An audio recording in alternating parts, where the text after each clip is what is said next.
Good morning, everyone. Happy Pride Month to everybody. Everybody. I don't know how to start this, really. Kind of wanted to talk about some parts of my life, but debated on it. I don't know. Where I came from, there were no gay influences. The area I came from, southeastern Ohio, was very religious, very straight or normal or whatever you want to call it. There was nothing there to influence me in a way to make me gay. I guess that's what I'm trying to say. Where I came from, everything was done in a way to make it so I would be straight, to put it in terms that some people like to use. I was groomed to be straight. So the idea, to start with, that people are groomed to be gay is, to any gay individual that grew up like I did, and there are many who came from sub-rural areas where it was predominantly religious and very straightforward. So that idea is it's just the weirdest, most mind-blowing thing to a lot of us. And that's why a lot of us, when it's mentioned or brought up in conversation in person, we're dumbstruck. It's like, what is the concept of training someone to be something like that? How would you even begin? How would you even go about it?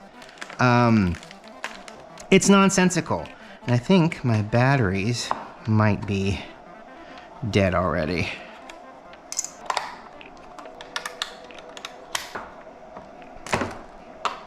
And we're back. Okay.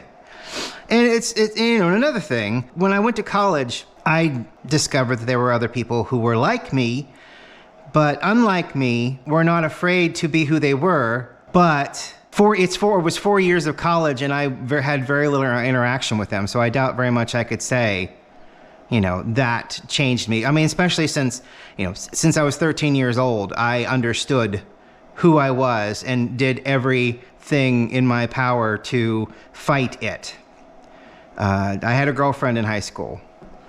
She was a great person then, and she's a great person now, and I really think the world of her, and every time I get to talk to her, it's wonderful. But not much came from that. Darling Delight this morning. Cup of coffee, darling. Very rainbowy. It's coconut and sweet caramel, and I normally don't really like coconut, but I'll tell you what, this is really, really nice, and I enjoy the flavors. 32-ish. Okay. So, in the start of the Pride Month, it's just the beginning. We're right in the beginning of it. So, as Pride festivals happen and, more and more people start to get more comfortable with who they are and start to understand, that they are not alone, which is the biggest part of this whole process. I felt very alone. Now, it doesn't mean I was alone. It just means I felt that I was. Going to high school, there were no gay people. There were, and that's the funny thing, I guess. There was no representation. The gay individuals I know today who I went to high school with would have laughed in your face. We grew up in the 80s and we went to high school in the 90s. So, there's a lot of, there wasn't any animosity that I'm aware of towards gay individuals in my community. They just weren't there. They weren't talked about, they weren't mentioned. There was nothing in textbooks, nothing in communications, nothing in conversations. That was it. There was nothing. It was just straight people, and that was it. And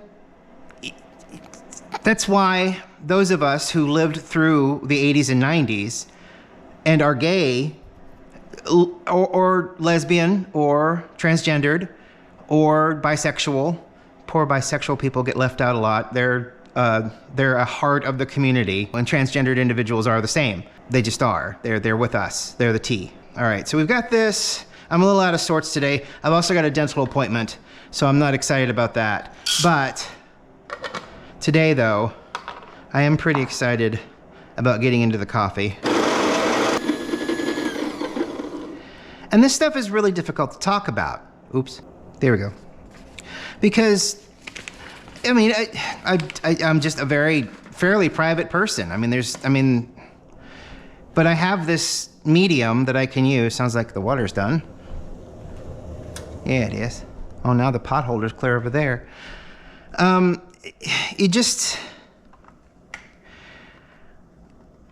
For a lot of us older people, not older, 47. I'm not old. It's just hard to talk about because of, what we've been through. And what we've been through is not as traumatic as it could have been for a lot of us. We just remember the traumatic parts. But looking at today's youth, a lot of the stuff we paved the way for is being overshadowed by social media, Instagram, Facebook, TikTok, that kind of stuff. And there's a lot of welcoming stuff in all of those social medias, and there's also a lot of hate in all of those social medias. And we didn't have that. We had local hate. We had localized hate within our communities. Not at us necessarily, although I will say we all had our fair share of bullies, and those bullies knew the exact words to say somehow, and they knew how to make us feel like garbage most of the time, and physically and mentally scarring many of us well into our 20s to be anything but ourselves. And those were our bullies that were in our classes. Teachers, the majority of them didn't care. They didn't pay attention. They looked up from giving their lesson to tell someone to shut up, and that was about the end of it. You had your outliers, but they were few and far between. They were just people that wanted to. And then you had the jocks.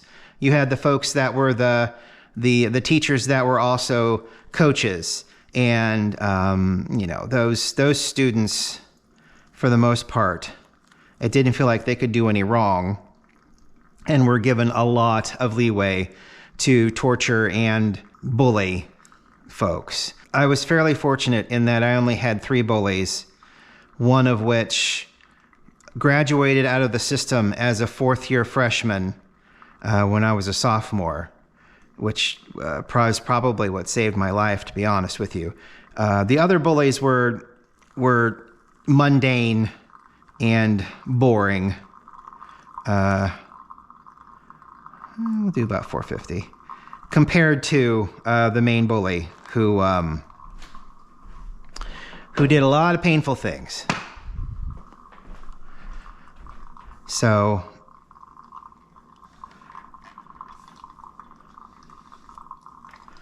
and it's over with now and done with. I still dream about it, but it's just what happens.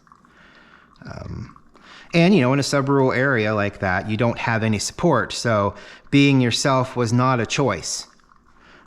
These days, it's really nice, it seems like there's more and more support within schools for children who are gay, lesbian, bisexual, transgendered, questioning. And that's great. I'm not going to be one of those people that are telling them that they have it better these days. They don't. They don't have it better these days. And just like I said, it's social media. Social media takes bullying to an entirely new level. Back in my day, it was a word. It was a cigarette lighter to the arm. It was, being pushed in the lockers, and then watching those bullies not get punished because those bullies want to get punished and because they don't want to be in school. But if they're out wandering around, or they're going to get caught, they're going to get put in jail. That's not what they want. They want to be expelled and removed. But the people that ran the circus knew that. So 9 times out of 10, the person being bullied is going to be punished for retaliating long before the person that's doing the bullying is going to have anything done to them. And I think that that's kind of still that way today. It seems that way, at least, which is a little disappointing. But administrations can be a lot like corporations. You're a number. They really don't care. They just want to shuffle you out and get the next set of people in. You are there for 4 years and then that's it. And I'm not saying they're all that way, but it really felt like the one that I was in was shuffle them, get them out, get the new people in here. That sort of a thing.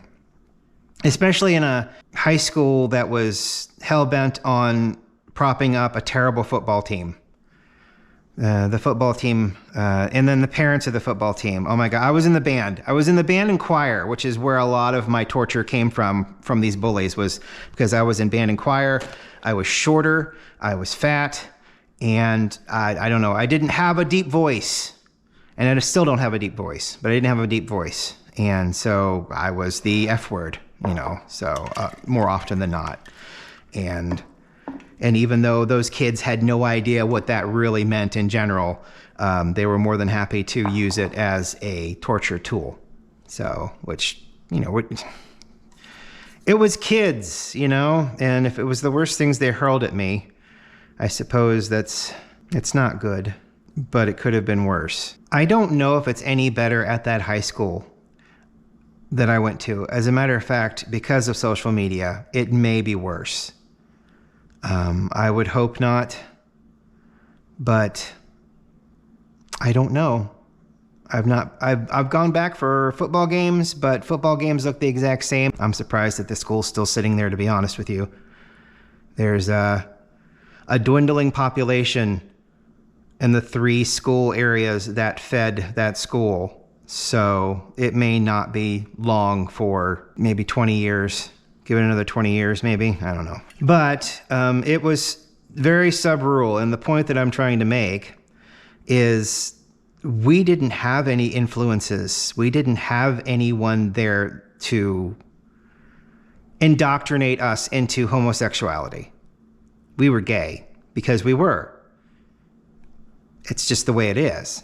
And so any individual who grew up during that time in such a place will look at you as you say that kind of thing, dumbfounded. And I mean, there's no retort to it because it's just something that is so stupid. It is just something that is so backwards. It is just something lacking in complete and total understanding that we're dumbstruck, and there's no retort to it. There's just not. Ask the 4 or 5 of us that survived our high school and are thriving now in places far, far and away from that high school. Ask us how we were somehow indoctrinated when there was nothing there to do that with us. I mean, it just doesn't make any sense. For all amount of reasoning that exists, I should be straight. I should have 2 kids. I probably wouldn't have left the area. I mean, come on. And then to say that we're indoctrinating and making children transgender, that just doesn't make any sense. These poor kids are trying to not die. This is their last chance to not end themselves, to be honest with you. Maybe this will make me happy. Maybe this will make me feel better. Maybe I can survive this way. And most of the time it happens. They do, and that's a wonderful thing. That's something that we should be happy about.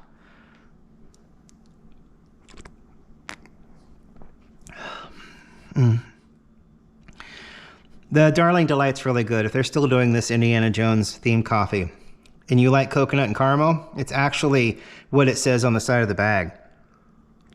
It is coconut and caramel.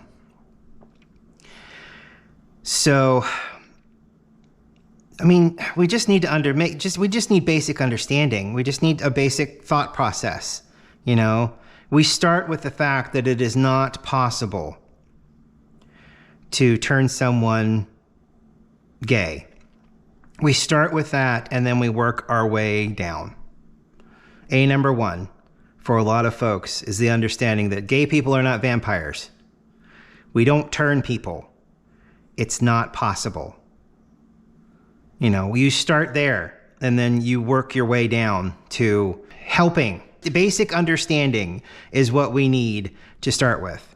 And for some reason, a lot of us that have come out of high school and college with basic understanding have lost that the ability to understand basic logic, which is you can't turn people anything. It's not a thing. And what's interesting is that, I have a theory that the majority of folks are bisexual. And at some point in their life, be it early, or be it late, they say, I'm really attracted to this type of person.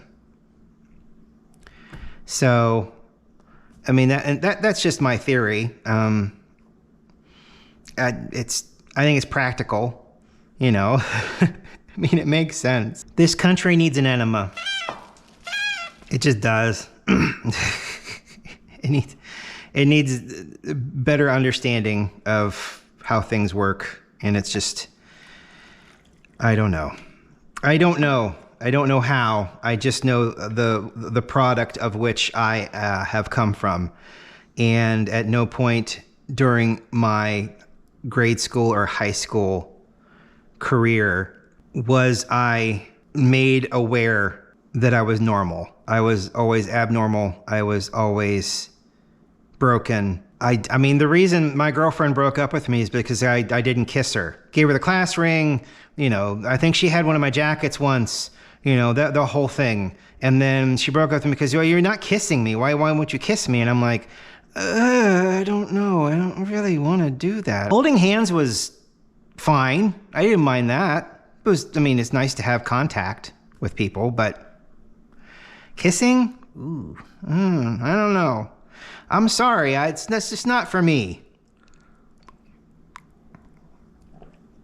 What's funny is I went to the prom with a wonderful young lady who I hope is doing really well. And we double dated. One of my dearest friends at the time, who is still a dear friend. I haven't seen him in a long time, and I wish hopefully some point we'll be able to get together and hang out. He took another wonderful young lady to prom, and my buddy, he turned out to be as gay as I was, and we had no idea, And it's one of those things where you think about, what if he and I would have gone to the prom together? I don't think, as badly as I may have spoken about the school, I don't think they would have found it anything but fun and funny. Not funny in a mean way, but funny in a, oh, look at that. That's so cool. How fun is that? That in that way. If he and I just walked through the door, people would have found that amusing, I think, and not in a bad way. And they'd have talked about it for 2 days afterwards, and that'd have been the end of it, And then now you see administrators stopping folks from going in, if someone is wearing pants and they feel like they shouldn't be wearing pants, or if someone is wearing a dress and they feel like someone shouldn't be wearing a dress. And it's just so strange because it's not their prom, it's the kids' prom, it's the students' prom. And they should be dressing any way they wish and just having a good time. It's just political. It's just political nonsense. But I really do think that if my buddy and I had gone in together as a date, there would not have been another thing said about it, and it would have been just fine. Back in 1995, I don't know. I mean, there probably would have been parents that would have had a problem with it, but that would have been after the fact, and I really wouldn't have given a damn, to be honest. I think I was at that point my senior year. My junior year, I'd gone to the State Fair Youth Choir. So the amount of out individuals in the State Fair Youth Choir blew my mind. It didn't make me any braver, but it did blow my mind. And it allowed me to be a little bit more of myself while I was there, which was kind of cool. And then 2.5 weeks later, I had to put that all away and go back to being by myself unless I was in band or choir with all of those friends. It was fascinating. It was fascinating to see all of those kids be out and free and feel good about themselves and not feel like they had to hold back or hide anything at that youth choir. It was cool. It was amazing. And we had such a great time. And then it went away. And I think that was the saddest thing that happened to me in high school. I mean, not even counting the torture or the teasing or the pain inflicted to me mentally and physically by bullies. You know, it was that. It was that, you know what, I have to go back to reality here in a couple of days. And, you know, this was the best time of my life. And then I went to college and it kind of came back a little bit, but I was still not completely myself. You know, I hid a lot of me. I had friends. I was able to start over, and they're still good friends to this day. And I feel bad that I wasn't completely myself for them during college. But you know, they got the best parts of me. I think they're still good friends. My growing up wasn't nearly as bad as some people's growing up. It wasn't the greatest, but it wasn't nearly as bad as some folks. And I know that and understand that, and would never say anything I had happen to me was worse than anyone else's. I'd never do that anyway, but yeah. It's just, I see what's happening today, and I say very selfishly, thank goodness we didn't have social media back then, because the local bullying was enough. The in-your-face bullying was enough. Whew. Awful. So on that note, this is good coffee. Go to Bones Coffee and try to find that. Hopefully they've still got some. It's really, really good. Also, we'll talk more stuff tomorrow. Today I have a dental appointment, so I'm gonna go drink coffee, go downstairs, get this taken care of, brush my teeth at least 40 times, and then I gotta go to the dentist to get something drilled and filled. So there's a filling that I have that is discolored, and he's like, well, we should fix that. I'm like, oh, okay. So today is the day to fix that. So that's why I'm having my coffee. It's a little later in the day today, so I've got time to do all of this stuff. Otherwise, I probably wouldn't have had a coffee today. We'll keep talking about this tomorrow and then Thursday, different aspects. But just know that you are seen, you are heard, you are loved. This is a channel that you can talk about stuff in if you want to. Excuse you. And I'll be happy to hear from you. Have a great day. Have a great afternoon. Have a great evening. We'll talk to you tomorrow. Get a cup of coffee for me. Bye.